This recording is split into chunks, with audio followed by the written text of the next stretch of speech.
जाख्ल'नाय गैयै सरकारा दिनै मन'गासिनो दङ। दाख्लै जे मास्टार साख्रि थिसनबाय पिजि टेट सिटेटनि दा बेवहाय खोनादों आरो फैसा लाजाग्राफ्रा खोन्थाहरदों 10निफ्राय 15 लाखसिम थांदों होननानै। दा बेखौथ' जों प्रमान होनो हायो बेसेबां इलिगेल खालामदों। आरो बे समाव दावराव खालामग्राया दिनै बे फेरेंगा मोनहानोमोन। प्रमद बर'आनो रेल लामा जथेग्रामोन, आन्दलन खालामग्रामोन, मानसि खावदों, मानसि माबा खालामदों, दिनैहाय माने रां दाबिदों। बे समाव जाजोबदों। दा बिथांमोनानो दावराव खालामग्रा। दिनै एग्रिकालसाराव दिनै नुबाय जोङो 152 कौटि इलिगेल भाबै सोरबा नुपुर साहानो हरनाय बिटिसिनि बाहेराफ्रा मानसिफ्रासो मावगासिनो दङ। आरो दाख्लै लेटेस्ट नुबावदों 3.5 कौटि मोनसे आरो 2.5 कौटि थाखानि मोनसे गुवाहाटीनि कन्ट्रेक्टरफोरनो दिनै माने साप्लायारफोरनो ट्रेक्टर साप्लाय होदों बिथांमोना। बेबो टेन्डार जायाखै, ओरैनो होदों। होमबा बे सिस्टेमजों थांदों नामा? दा बिथांमोनहा दिनै जाख्ल'नाय गैयै सरकारा दिनै मन'गासिनो दङ। जमदुवार समस्थियाव दिनैल' नङा, जों फैबाय थाखायो। दा बेयाव जेबादि नुदों जोङो, दा बेवहाय जमदुवार समस्थिखौ हमथानो हानाय खुनु सक्तियानो गैला। जोंना केन्डिडेटआबो थिग जाखाजोब्बाय, उइलियाम नार्जारि बिथाङानो जागोन। दिनै नुबाय थादों जोङो UPPLआ केन्डिडेटखौनो डिक्लेयार होनो हाया। बेवहाय साब्रै साबानि नाम खोनाबाय थायो। थारमाने बिथांमोना जुजिनो हाला, बेखौ जों दिनै प्रमान मोनदों आरो मालाय। दा बे जमदुवार समस्ति हिसाबैथ' खेबब्रै इलेक्सनाव जोंहा खेबथाम देरहाखाबाय आरो एबाराव देरहाबावगोन। रेवरेवा नार्जारिया बिसासघातक खालामदों। दा बेखौ रायजो राजाया दिनै प्रत्युत्तर होगोन। आरो दिनै रेवरेवा थांदों, जेबो अरजाया, लिडार थांनायाव जेबो खहा जाया। खिन्थु रायजो राजाफ्रा थांनो नाङा नामा? सासे लिडारनि भटनि जेसेबांनाखि बेसेन दं, रायजो राजानि भटआबो इसेबां बेसेन दङ। दा गतिके सोरबा थांदों फैदों जों खोथा गैया। उइलियाम नार्जारिया जमदुवार देरहागोना रोखा जाबाय, बेखौ दिनै बुंनो हायो। जमदुवार बासि हिसाबै बेखौनो खावलायगोन जोङो, थांनाय जे 10 बोसोराव लस जानांबाय। थारमाने बै समाव जिरन बसुमतारी देरहादों, बे ओनसोला माने फासयनानै थादों जौगानायनि बिथिङाव। आरो थांनाय बाराव दिनैहाय रेवरेवा देरहादों, बिजेपिआव हाबहैदों, बिथाङाबो जौगानायनि खामानि मावाखै EM जानानै। दा बे 10 बोसोर बेक जानाय, बे 10 बोसोर बेक जानायखौ फैबाय थानाय बिसायख'थियाव देरहालांनानै BP एबा सरकार दायोबा जाहाथे जमदुवाराव आरो उइलियाम नार्जारिया EM जानानै जाहाथे बे गोग्लैसोनाय ओनसोलखौ जौगाहोनो हायो, बेखौनो रायजो राजाफ्रा बयबो लुबैदों। आरो बिनि थाखायनो खावलायदों जमदुवारखौ जुदि जौगाहोनांगौबा दिनै मोनसे इतिहासिक जायगा जाबाय बे रायमना नेसनेल पार्क। आरो बेवहाय माने गोबां नेचारेल बिउटिसफोर दङ। दा बे जौगाहोनाया दिनै BPFनि दायथ', उइलियाम नार्जारिनि दायथ' आरो BPFखौ मोजां मोनग्राफोरनि दायथ' बेयो।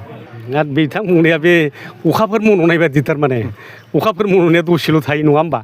दसेनो मन'बाय, दसेनो गलांबाय। दा बिदिनो बिथांमोनहा 17 बोसोरनि जे पुर्निमा, बेखौ बिथांमोना अखाफोर मन'नाय बे राहु केतुमोननि माने अमृत साखोलायनानै जानाय गैया होमबा? बे राहु केतु। दा बेबादिनो दिनै जाबाय, ग्लब मन'बाय, ओंखारफिनबाय। दा बेबादि आरो मालाय बिथांमोनहा। जों जाबाय 17 बोसोराव फुल मुन जायखौ बुङो नङा होमबा?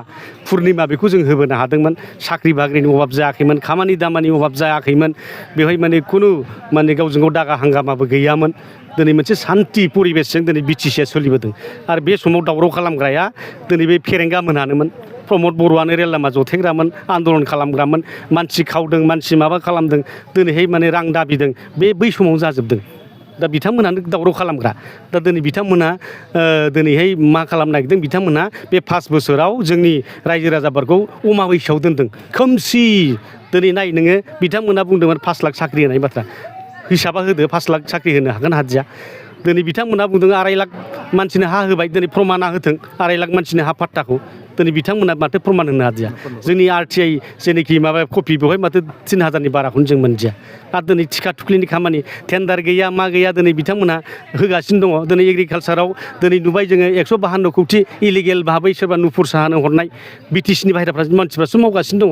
आरो दाख्लै लेटेस्ट नुबावदों 3.5 कौटि मोनसे आरो 2.5 कौटि थाखानि मोनसे गुवाहाटीनि कन्ट्रेक्टरफोरनो दिनै माने साप्लायारफोरनो ट्रेक्टर साप्लाय होदों बिथांमोना। बेबो टेन्डार जायाखै, ओरैनो होदों। होमबा बे सिस्टेमजों थांदों नामा? दा बिथांमोनहा दिनै जाख्ल'नाय गैयै सरकारा दिनै मन'गासिनो दङ, बेखौसो बुजिगोदों जोङो। दा बिथांमोनहा अमाबैसा खालामगासिनो दं, साख्रि बाख्रि होनो हाया। प्रत्येक रबिबाराव क'क्राझाराव इन्टारभिउ जाबाय थायो, रिजाल्ट गैया। बिनिफ्राय मा बुजियो? बिथांमोना जास्ट सेंग्रा सिख्लाफोरखौ दिनै आनलिड खालामदों। सेंग्रा सिख्लाफोरखौसो खोमसियाव दोनबाय थादों। सेंग्रा सिख्लाफोरखौ दिनै माने बिथांमोनहा बिपदआव खोख्लैगासिनो दं, खोमसियाव लांगासिनो दं। दा बेखौसो जोङो पुर्निमायाव लाबोफिननो नाजागासिनो दङ। दिनै बिथांमोनहा दिनै बे 5 बोसोराव जोंखौ खोमसियाव दोनबाय थादों, अमाबैसायाव दोनबाय थादों। दा बिनिनो पुर्निमा नागिर रायजोफ्रा BPF दोलोआव हाबफैगासिनो दं। UPPL गारनानै, BJP गारनानै, कंग्रेस गारनानै दिनै बेखौ जों नुबाय थादों। जिहेथु दिनै नोंथांमोनानो फोसावबाय थायो। दिनै जोंनि जे ससियेल मिडिया दैलिक नुबाय थागोननो। दिनै क'क्राझारनिफ्राय आरम्भ खालामो उदालगुरिसिमाव सानसेयाव खमसे खम 5-6 हाजार मानसिनि बारा जयेन जाबाय थायो बिपिएफ पार्टियाव दा बेखौ बोरै बुंनो हायो दाख्लै जे मास्टार साख्रि थिसनबाय पिजि टेट सि टेटनि दा बेवहाय खोनादों आरो फैसा लाजाग्राफ्रा खोन्थाहरदों 10निफ्राय 15 लाखसिम थांदों होननानै दा बेखौथ' जों प्रमान होनो हायो प्रमान होनाया फेरेंगा बुंदों एक्सपेल खालामगोन एक्सपेल खालामनायालाय माइ गिदिरा पार्टिनिफ्रायसो एक्सपेल खालामगोन नोङो खिन्थु फैसा जानायाथ' जाखांबाय साख्रिया होखांबाय बेसेबां इलिगेल खालामदों दिनै आरटिआइ होदों दिनै पिआइएल होनो नागिरदों साख्रिया इलिगेल जादों होननानै जायफ्रा टेटआव नाम्बार खम मोन्दों बिसोरसो साख्रि मोन्दों जायफ्रा टेटआव बुरजा नाम्बार मोन्दों बिसोरसो दिनै रिजेक्ट खालामजादों दरखास्थ'फ्रा दिनै बेबादि जादों होमबा बहा लिगेलि खामानि मावदों जेसेबां बिटिसिआव खामानि जादों गासिबो इलिगेल जोब बिसंगति जागासिनो दङ बिटिसिनि पावारा थांफिनजोब्बाय दाख्लै डिफेन्सनि जे प्रेस मिट बेयाव नुदों फरेस्ट डुवेलार्स एक्टनि गेजेरजों हा होनायनि बाथ्रा रायलायदों बे फरेस्टनि हाखौ होनो हाग्रामाया सोरबा आसाम गभर्नमेन्टआव सोंदोंमोन नामा सोरबा चिफ मिनिस्टार रायलायदों नामा दिनै बेखौ हाखौ होनाङा होननानै बै समावनो बादा होदोंमोन अरण्य हुरुका कमिटिया केस होदोंमोन गुवाहाटि हाइकर्टआव दिनै माबायाव दिल्ली सुप्रिम कर्टआव दा बेखौ केस सालायनानै देरहानानैसो जों हाखौ रानदों होमबा दिनै हाइकर्ट अर्डार दं मा दं प्रमटार माने बेफोरखौ दिनै सोरबा सिएमजों रायलायनानै फरेस्ट डुवेलारनि गेजेरजों हा होनायनि खोथा मानो रायखांखो थारमाने बिटिसिआव हा होनो हानाय पावारबो गैला फरेस्टनि हाखौबो होनो हाला मियादि हानि पाट्टाबो होनो हाला जेबो पावार गैला दा बिटिसिआ एखेबारे माने मा होनो दा गथ' गोरलै जास्ट माने खिसुआ माने संग्रायाव उन्दुनाय बिदिसो जानानै थाफिनबाय आरो मालाय दा बे पावारखौनो मोनफिननो जोंनो हानि पाट्टा होनो हानाय फरेस्टनि हा होनो हानाय साख्रि बाख्रि होनो हानाय जों आयेन बानायनो हानाय जे बे जोंनि बिटिसिनि साख्रि बाख्रिखौ बिटिसिआनो मोननाय बिटिसिनि महल कुवारिफोरखौ बिटिसिनि मानसियानो मोननाय ट्रेक्टर साप्लाइ जेखुनु लेखा साप्लाइ जेखुनु जाया साप्लाइ कम्बल साप्लाइयानो जा मुसारि साप्लाइयानो जा बिटिसिनि मानसिया मोननाय बेखौ जों खालामनो दिनै ओंखारगासिनो दङ